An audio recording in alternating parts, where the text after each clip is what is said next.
विद्यार्थियों, आदर्श शिक्षण संस्थान नागौर की इस वीडियो कक्षा में आप सभी का हार्दिक स्वागत। आज की कक्षा में हम लोग जो अपना अध्याय 2 चल रहा था, जिसका नाम था बिलस्य वाणी न कदापि में श्रुता, यानी मैंने कभी भी बिल की आवाज़ नहीं सुनी, अपना संस्कृत में पाठ संख्या 2। आज हम उसी पाठ को हमने अंत तक पढ़ लिया था। उसमें अपने को पता है कि किस प्रकार से एक शेर आकर के श्रृगाल की गुफा में बैठ जाता है, जो कि भूखा होता है, क्योंकि उसे मालूम है कि शाम को निश्चित ही इस गुफा के अंदर कोई आएगा प्राणी और उसे मैं खा कर के अपना पेट भरूंगा। लेकिन जैसे ही शेर वहाँ बैठा रहता है, श्रृगाल आता है तो उसको शेर के जाते हुए पैर दिखाई देते हैं गुफा के अंदर, लेकिन वापस बाहर आते हुए दिखाई नहीं देते हैं। तब वह सोचता है कि निश्चित ही इस गुफा के अंदर कोई जीव है, इसलिए वो विचार करता है और विचार करते हुए अपनी योजना बना करके कहता है कि अरे गुफा, तुम मुझे आवाज़ लगाओ। और शेर ये सोचता है कि ये गुफा इसको आवाज़ लगाती होगी और आज मेरे डर के कारण, मेरे भय के कारण इसको आवाज़ नहीं लगा रही है। इसलिए शेर अपने उच्च गर्जना से उसको आवाज़ देता है, और जब आवाज़ देता है, बुलाता है गुफा के अंदर, तब सियार को पता चल जाता है। और शेर की जो गर्जना है वो भी बहुत अत्यंत उच्च गर्जना होती है, वहाँ चारों ओर से प्रतिध्वनि होने से, तो उससे क्या है, अन्य पशु भी भयभीत हो जाते हैं। और जो श्रृगाल है, श्रृगाल भी वहाँ से दूर जाते हुए यह श्लोक पढ़ता है।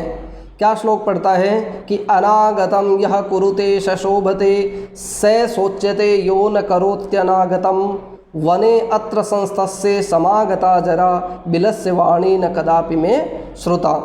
अनागतम, अनागतम माने जो नहीं आया हुआ है, यानी जो आने वाला है। यह कुरुते सशोभते, यानी जो आने वाला समय है उसके विषय में जो सोचता है, यानी उसके विषय में विचार करके जो काम करता है, सशोभते, वो शोभा प्राप्त करता है या उसकी भलाई होती है। जो आने वाले कल के विषय में चिंतन करता है वो शोभा पाता है। सह सोच्यते यो न करोति अनागतम, सह सोच्यते यानी वह दुखी होता है, वह खिन्न होता है, जो न करोति अनागतम, जो कि आने वाला समय है उसके बारे में जो विचार नहीं करता है, आने वाले समय के विषय में जो नहीं सोचता है, वो सोच्यते यानी दुखी होता है एक तरह से। क्योंकि वने अत्र संस्तस्य समागता जरा, कि इस वन में रहते हुए मुझे बुढ़ापा आ गया। जरा माने बुढ़ापा, तो इस वन में रहते हुए समागता आ गई है मुझे, क्या कि आ गया है। लेकिन क्या बिलस्य वाणी न कदापि में श्रुता, लेकिन मैंने कभी भी आज तक बिल की आवाज़ नहीं सुनी। कि मुझे इस जंगल में रहते हुए बुढ़ापा आ गया, लेकिन मैंने कभी भी बिल की आवाज़ नहीं सुनी। अस्तु, इसके बाद में हम लोग इसके प्रश्नोत्तर की तरफ चलते हैं। इसका जो प्रश्न संख्या 1 है, उसमें वो मौखिक प्रश्न है, यानी उसका केवल उच्चारण करना है। तो आपको उसका उच्चारण करना, शब्दों का उच्चारण करके सीखना है। अस्तु, उसके बाद में प्रश्न संख्या 2 है। प्रश्न संख्या 2, एक पदेन उत्तरम लिखत, यानी एक ही शब्द के अंदर इसका उत्तर देना है। देखिए, सबसे पहला प्रश्न इसमें, सिंहस्य नाम किम, शेर का नाम क्या था। तो सबसे पहले ही आया है कस्मिंश्चित् वने खरन खर नाम सिंह प्रतिवसति स्म, तो शेर का नाम क्या था, खरन खर। अस्तु, एक ही शब्द में उत्तर देना है, इसलिए खरन खर लिख देंगे। अगर इसी प्रश्न का पूर्ण वाक्य में उत्तर देना है तो नाम लिख देंगे सिंहस्य नाम खरन खर आसीत। दूसरा प्रश्न है, दूसरा प्रश्न है गुहाया स्वामी कह आसीत। गुहाया स्वामी कह आसीत, गुफा का स्वामी कौन था? तो हमें पता है शेर जिस गुफा में जाकर के बैठता है उस गुफा का स्वामी एक सियार होता है, एक श्रृगाल होता है। तो एक पद में उत्तर देंगे तो गुहाया स्वामी कह आसीत श्रृगालः, गुफा का स्वामी श्रृगाल होता है। तीसरा प्रश्न है इसके अंदर, सिंहः कस्मिन् समये गुहाया समीपे आगते। शेर जो है वो किस समय गुफा के पास में आया? शेर कस्मिन् समय यानी किस समय गुहाया समीपे यानी गुफा के समीप में आया, उस गुफा के पास में शेर कब आया? तो गुफा के पास में शेर जब भूखा होता है तो शाम के समय कब आता है? शाम के समय, सूर्यास्त के समय। तो उत्तर क्या हो जाएगा? सूर्यास्त समय। शेर जो है गुफा के पास में सूर्यास्त के समय आया। अगला प्रश्न है, हस्तपादादिका क्रिया केशाम न प्रवर्तन्ते। हाथ पैर आदि की जो क्रिया है वो किसकी काम नहीं करते, यानी किसके हाथ पैर? तो हमने श्लोक पढ़ा था, भय संत्रस्त मनसाम हस्तपाद आदि, उसकी हाथ पैर की क्रियाएं काम नहीं करती हैं और शरीर कंपन भी करता है। तो किसकी हस्तपाद आदि की क्रिया किसकी काम नहीं करती है?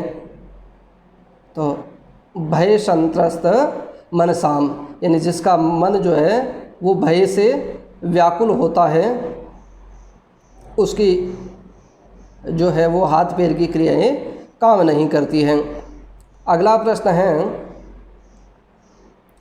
गुहा केन प्रतिध्वनिता। गुफा किससे प्रतिध्वनित हुई, किससे गूंजी? तो गुफा किससे गूंजी थी? शेर की उच्च गर्जना से। तो क्या लिख देंगे? सिंहस्य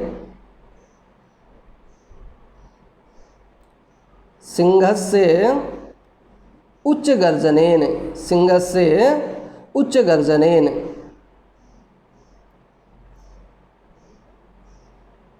सिंहस्य उच्च गर्जनेन, शेर की उच्च गर्जना से गुफा जो है वो गूंजी। अस्तु, उसके बाद में अपना प्रश्न संख्या 2 के बाद में प्रश्न संख्या 3 है। प्रश्न संख्या 3 है, पूर्ण वाक्य में उत्तर देना।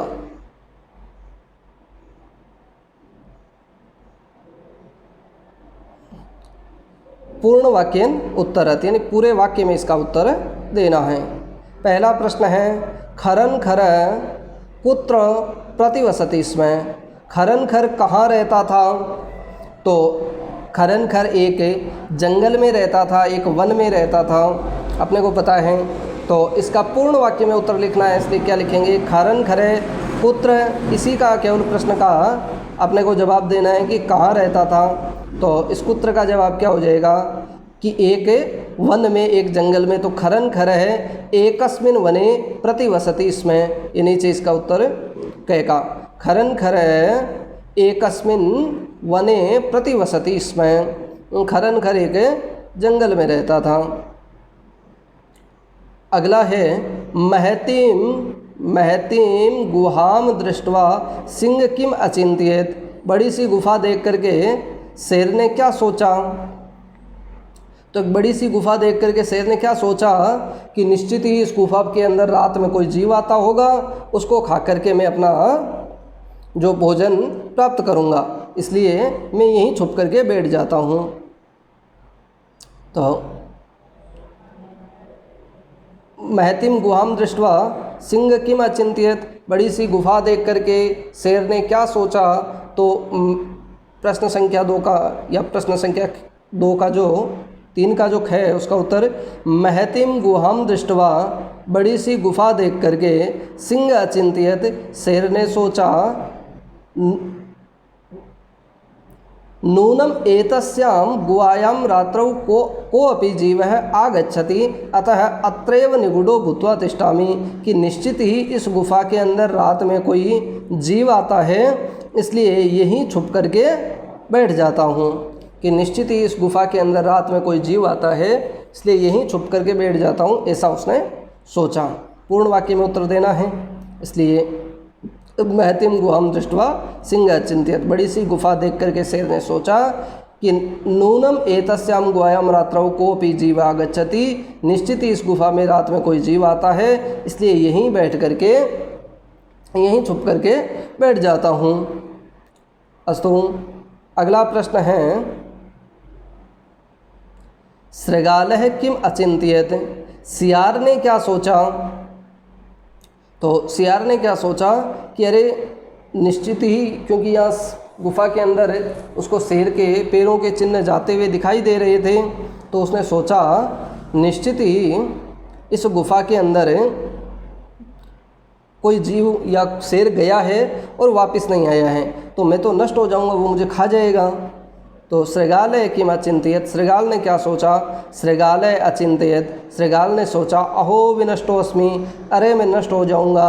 नूनम अस्मिन् बिले सिंह अस्ति तर्कयामि, कि निश्चित ही इस गुफा के अंदर शेर है, इसलिए क्या करूं, कि मुझे लगता है निश्चित ही इस गुफा के अंदर शेर है, इसलिए क्या करूं। अगला, सृगालः कुत्र पलायितः, सृगाल कहाँ भागा, पलायन कहाँ किया उसने। तो सृगालः कुत्र पलायितः, सृगाल कहाँ दौड़ा। तो सृगाल गुहाया दूरम पलायितः, सियार जो है उस गुफा से दूर भाग गया कहीं पर। अगला है गुहा समीपम आगत्ते, गुफा के पास में आकर के सृगालः किम पश्यति, गुफा के पास में आकर के वो सियार क्या देखता है।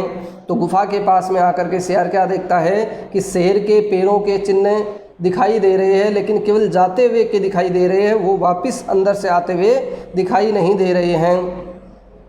तो गुहा समीपम आगत्ते, गुहा समीपम आगत्ते सृगालः गुहायां प्रविष्टां सिंह पद पद्धतिम पश्यति, गुफा में प्रवेश करते हुए सिंह पद पद्धतिम यानी शेर के पैरों के चिन्ह देखता है। गुफा के पास में जाकर के सृगाल जो है गुफा में प्रवेश करते हुए शेर के पैरों के चिन्ह देखता है। इसका अगला प्रश्न और अंतिम प्रश्न, कह शोभते, कौन शोभा प्राप्त करता है। तो हमने श्लोक में पढ़ा था अभी भी, कौन शोभा प्राप्त करता है, अनागतम यह कुरुते स शोभते, कि जो आने वाले समय के विषय में चिंतन करता है, उसके विषय में विचार करता है, वही क्या होता है, शोभा प्राप्त करता है। उसी की शोभा होती है जो आने वाले समय के बारे में विचार करता है। तो इस प्रकार से हमने इस पाठ का बचा हुआ एक जो श्लोक है, ये श्लोक हमने पूर्व की कक्षा में नहीं पढ़ा था, वो श्लोक पढ़ लिया कि अनागतम यह कुरुते शोभते स सोच्यते यो न करोति अनागतम वने अत्र संस्तस्य समागता जरा बिलस्य वाणी न कदापि में श्रुता, कि आने वाले समय के विषय में जो चिंतन करता है वही शोभा प्राप्त करता है, जो आने वाले समय के बारे में नहीं सोचता है वो निश्चित ही दुखी होता है। क्योंकि इस वन में रहते हुए मुझे बुढ़ापा आ गया, या इस वन में रहते हुए मैं बूढ़ा हो गया, लेकिन मैंने कभी भी बिल की आवाज़ नहीं सुनी या गुफा की आवाज़ नहीं सुनी। और उसके बाद में प्रश्न संख्या 1 तो उच्चारण के लिए है, इसलिए पुस्तक से देख करके आपको उच्चारण करना है। प्रश्न संख्या 2 में एक पद में उत्तर देने थे। सिंह का नाम क्या था, तो खरनखर।